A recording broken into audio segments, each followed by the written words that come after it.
करू का चालू? काय भावना आहे? आज डोकी 33 या गणातील मतमोजणी. आज डोकीचा नंबर तसा तर पहिला नंबर होता मतमोजणीचा.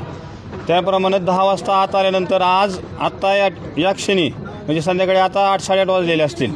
या ठिकाणी आजचा निकाल हा घोषित झालेला आहे व त्या निकालामध्ये 1 मताने मी विजयी घोषित करण्यात आलेलो आहे. तसेच आज बरेचसे दिवसभर आज रिकाउंटिंग झाली त्याच्याबद्दल रिकाउंटिंग झाली? नाही एकदाच रिकाउंटिंग झाली, परंतु रिकाउंटिंग करणं हे चुकीचं होतं. तरीही दबावापोटी रिकाउंटिंग झाली. त्या रिकाउंटिंगमध्ये हे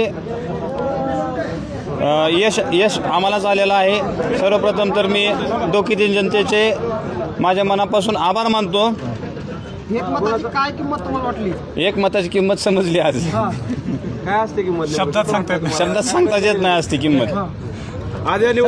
मताची किंमत पहिल्यापासून माहित आहे आम्हाला. दबाव होता म्हणून सांगताय. कोणाचा दबाव होता?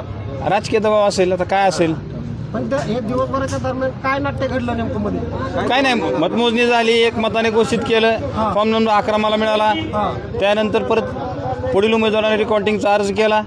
त्याप्रमाणे परत रिकाउंटिंग आत्ता झाली. हां, एवढ्या उशिरा झाली. सर्व मतमोजणी झाल्यानंतर मग परत सुनावणी झाली. सुनावणीला वकील आले, वकिलाचं आर्ग्युमेंट झालं आणि त्यानंतर हा निकाल दिला. 1 मताने विजय झाला. आता हा, 1 मत. पहिलंच काय काम करणार नागरिकांसाठी?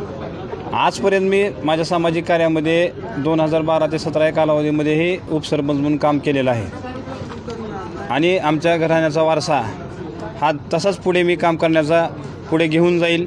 तसेच आदरणीय खासदार ओमराजे निंबाळकर व आमदार कैलासदादा पाटील यांच्या मार्गदर्शनाखाली काम करत राहील. पण तुमच्या कार्यकर्त्यांना सुद्धा 8 वाजेपर्यंत जल्लोष करायचं थांबवावं लागलं.